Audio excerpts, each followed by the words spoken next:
So, welcome, ladies and gentlemen. And I want to tell you this is a special program today. We're going to tell you why it's important, how it will be showcased. We're going to tell you about the program, but to help answer that, we have two people with us, as you see, Kris Cinalli and Nick Fantasia. Kris is the administrative assistant of the Marion County Commission. And Nick Fantasia Jr. is a community activist, an entrepreneur, former owner of WTCS radio, other stations, and many other things that he could tell you about, but I'm not.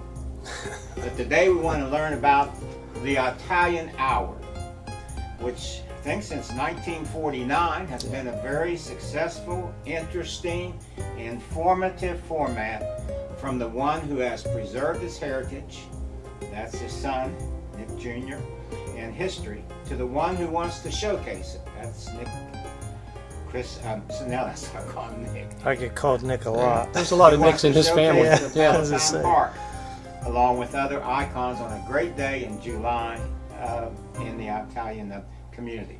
So first, we want to lay the groundwork for all this, and we want to turn to Kris, because Palatine Park has had an ambitious summer program, probably the best it's ever had, with music, drama, other activities, and now the Italian Hour, that was July 23rd? Yeah. And a taste of Italy. So Kris, tell us how that came to pass. Well, basically, we decided to do a Taste of series as kind of one of our themes for the events at Palatine. Last year we did a Taste of New Orleans. It went really well. The idea of bringing certain flavors here, different things that you would normally have to go out of town for. We thought, well, let's just bring it to Fairmont. With the success of that, we thought, well, what are we going to do this year? And I talked to a few of the people that I booked shows with, and they kind of pointed out that we were missing a perfect chance to celebrate a lot of the Italian heritage and restaurants and things like that, icons who are already here. So we said, yeah, we kind of missed that last time. Let's go for that. That kind of brought us into, I don't think we could do an event like that in Fairmont or Marion County without the Italian Hour. I grew up myself enjoying it, listening to it. Even when I was so young, I didn't even understand all of what was going on. You didn't speak Italian? No, okay. Very little. But you could still understand it, and there was plenty of family around to explain things. And like I said, I think we would have just been remiss not to have that as part of this event. And in speaking with Nick, he liked the idea. It kind of works together perfectly, and that's basically how it came about. All right, well, we want to turn to the architect of this, who has been saving his father's tapes as much as he could when he didn't tape over them. Yeah. Nick's got a great video on Vimeo, which I would invite all of you to watch, because it gives a nice documentary setting with a lot of background and interviews with people from the community. So, Nick, tell us, when Kris approached you, what did you think about that, and why do you think this is an important venue for you to get involved with? Well, the first thing I thought about was, wow, how are we going to do that? Then after I got the elements and the formatics of it kind of framed up in my head, why is it important? It's important because it's part of the fabric of our community. And, my family is very lucky that we've been able to share our history, because of the radio station. We've got some things that have been recorded because of, the fact, that my dad was so involved. There are, there's some documentation there that unfortunately a lot of times families don't have, because at the time you don't recognize history as historic when it's current. So we've been lucky to have all that. And, Kris has been putting together such a very cool, diverse series of events at Palatine, doing something for the Italian culture in this community. When the Italian culture is so rich in this community, it's logical. It makes perfect sense. And we're blessed to be able to share in it. I think it's a great opportunity. One of the things that I want to ask you to share about, because before you came on the scene. Your dad was on the scene, and before your dad, your grandfather. Yeah. And they were immigrants that came here, and they carved out a life, and they worked hard. So give us a little history about your father and how that radio station all began, because that's a rich, enriching story. Well, you know, all of our families have come from somewhere else, not just the Italians.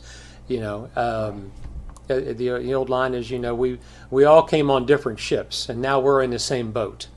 So from the Italian side of it, from our family, my mother's father was a shoemaker in Rome. He was in the Rome Opera House. And he left the Rome Opera House as a shoemaker to come to Reesville. He was in Greentown and working in the coal mines. And then after World War I, he went back and got my grandmother and brought her home. My dad's father, same story. You know, my dad's father was 17 years old, and he had $7 in his pocket and a labor broker's name on his lapel, and left Italy to come to the United States, you know, not knowing anyone. And ended up in Kingmont at the RM Height Coal Company, which fortunately on Facebook there have been quite a few stories about the Kingmont coal mine, so that's been neat. But my dad grew up as an only child because of some health issues that my grandmother had, and in college he was taking some speech classes as he was going to school on the GI Bill to get a teaching degree, and Pat Beacom, who originally put together WVVW, which was the original call letters for WTCS, walked into speech class looking for free labor for the radio station. So my dad and one of his friends in that speech class ended up at the radio station. Now, Nick Fantasia at Fairmont State College turned into Jack Nichols on WVVW because Nick Fantasia was too Italian. So you couldn't use your Italian name on the radio. And that all went on for a couple of years. One of the other things you couldn't do if you were Italian is you couldn't sell advertising. So my dad put together a cluster of Italian businesses and sold Pat Beacom on, here's this revenue stream with these Italian businesses, and we're going to play Italian music on a Sunday morning for an hour. And that gave my dad a foothold into selling advertising, and it gave the Italian culture a voice that it didn't have in this community. And as we know, 1 hour turned into 2, and 2 hours turned into 3, and from about 1955, give or take, when my dad purchased the radio stations, until he passed away, it was a 3-hour program. And it was a program that gave immigrants a voice. And I'm clear to say immigrants, not Italians, because there was a Croatian community and a Polish community, and there was a working class community that were in these coal mines and in these glass plants that the Italian Hour was their show. I mean, the Italian Hour had polkas, and the Italian Hour had a very diverse playlist, and my dad did that, for a lot of reasons, but primarily it was to give people a voice who didn't have it. Okay, well that's great. I want to get back to you, but I want to switch over to Kris now and ask him, Kris, what do you hope as a result of this event on July the 23rd to accomplish? What's your hope in bringing this? I think you kind of have alluded to it, but share with us your specific. Yeah, I think the preservation of the culture and just the time frame, what it meant to our community, this show, it was a big deal, and like I said, growing up, like Nick said, while history's being made, you don't always recognize it, but then when it's gone, to realize how far gone it is with these younger generations. So to bring some exposure and, just to give it a little bit of a bump back up into prominence, remind people. I mean, that was really ahead of its time, I think, especially for a small place like Fairmont, West Virginia. Later on there were different genres of music that would take off in different places, and that's kind of how they started. I mean, movements, huge, revenue driving, cultural changing things that all started, basically from the same bones of this program, just started as an hour and grew into something much bigger. And I think that's something worth sharing and preserving and reminding people that, was part of our community, especially so long ago. What's interesting too is that WMMN started in country music, Right. and they brought in all the artists from Wheeling and all, and local and around the area, and then WTCS, which was formed, as you said, I think WVVW, Right. came in with the Italian hour, and specifically not just the Italians, but as you said, which I think you make a good point, total immigrant music that applied across the boards. So how's it going to happen on Saturday, July the 23rd? Nick? What kind of thoughts have you and Kris shared about how you're going to do this? Because you got some other groups coming in. You got a great Sure. singer. You got the Jersey Boys. So how's this going to work, sir? Well, I mean, hey, we're like any good opening act. Our job is just to get everybody to sit down and calm down until the paid-for artists show up. But what I think we're going to do, there's some very, very traditional Italian hour programming. I mean, you can't have an Italian hour without Lou Monte singing Lazy Mary. You can't have an Italian hour without Dean Martin singing Amore. You can't have an Italian hour without Frankie Yankovic. So we're going to take some of the old shows and pull some specific pieces out of the old shows. And as I used to say when I would do the program after my dad passed away, my job, I'm just a traffic cop. I'm going to get us down the road and tell you what direction we're going into, and let you hear the elements of the program that have been on the air since 1949, and the programs that, when his grandfather had Fairmont Tire Center, that was, the stuff that my dad promoted, and we're going to talk about all that. It always took my dad 90 seconds to do a 30-second commercial, so yeah, we may go long. It could. Yeah. It could. But Wednesday evenings he'd go up about 9 o'clock at night, and he would put together the 28 songs and put together the pieces for the show. The challenging thing for him, all those years he was in the legislature, he would drive home on Fridays and probably most of the time get home 10, 11 o'clock at night. And he'd pop in about midnight at the radio station. He'd put the Italian hour together for Sunday morning, because in the old days, it took 6 hours to drive to Charleston. Right. So when he would hit 8:30 Mass, and after 8:30 Mass, they'd have breakfast, and he'd be on the road to Charleston while the Italian hour was playing. So the Italian hour was a very pivotal part of his life. He knew that was an important program. Well, we record all of our shows, live stream them, and then record them and put them on YouTube. So that'll be a big part, to be able to document everything that we do. But also, I just hope that some people come out. I hope that, maybe it reminds some people, of something that, maybe's been 20, 30, 40 years since they've really heard or thought about. Like I said, it's something to be proud of for our community, and really just to draw some attention back to it. Like I said, it would have been really criminal to do something, an Italian-style event or themed event without the Italian hour. We just couldn't do it. If he was out, we probably weren't going to do it. So he was my first call, and when he said, yeah, we'll figure out something. We'll figure it out. And here we are, about 3 weeks, figuring it out. Yeah. July the 23rd. I know how that works. Yeah. That'll be fine. Yeah, and everybody has the same memories. I mean,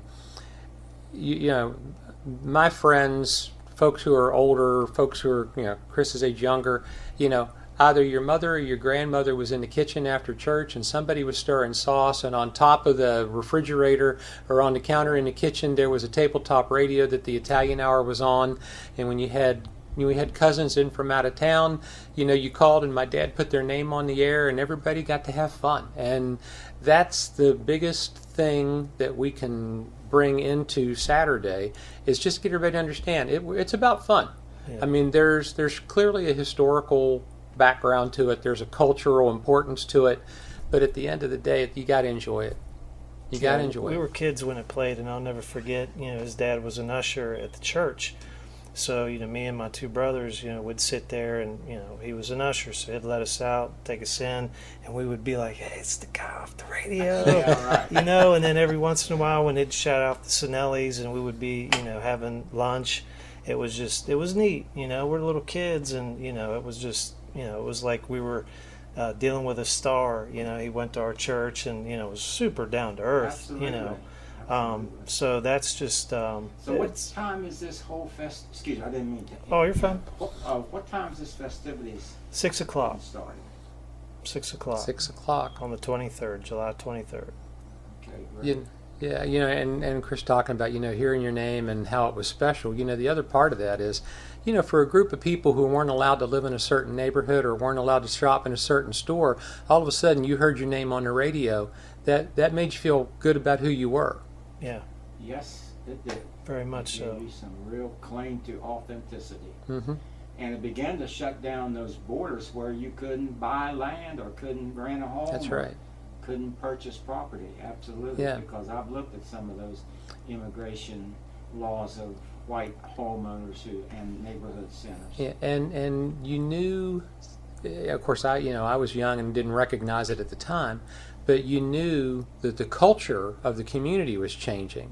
When all of a sudden, you heard the bread company's ad, or you heard a Pepsi ad, or you heard, a repair shop or a service station ad that weren't Italian-owned businesses. They were traditional businesses in the community that wouldn't have advertised in that program, but then they began to see the value of that market, and they began to see the value of those people, and all of a sudden then they wanted to market to them as well.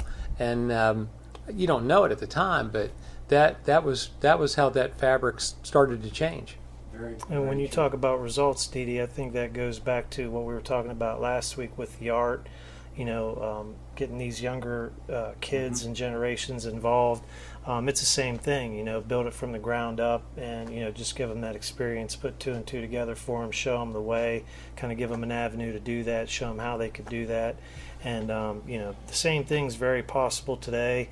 It's a little different with the, multimedia avenues they have, but, you could very easily start a YouTube page, which, how cool would that have been if those would have all been videoed? Yeah. So again, as far as results, just to kind of stir some things up and see what comes out of it. Well, we look forward to July the 23rd, starting at 6 o'clock in the evening, for a festivity of the celebration of the Italian heritage, the Italian Hour, the Jersey Boys, and what's the other young man coming? Tommy Ward and the Morgantown Jazz Nine. I've heard Jersey Boys. They're good. Yeah, they Yeah. are. Yeah, they're good. They're fun. Yeah, they're fun. So, gang, thank you. Thank you, Dee Dee. Nick, thank you for all your work and effort. I know it's hard to collect all those, put them together, but I know you'll have it ready At some on the 23rd, some way or another. You'll be up The the hours of your 22nd. day. And Chris, thank you for the opportunity to suggest that, to bring the idea from the taste of New Orleans to the taste of Italy. Who knows you. what next year? Yeah, That's who right. knows? So thank you all very much, and we look forward. So until we meet again, this is Dee Dee Man with my favorite caption. So long, take care, everybody, and be a blessing.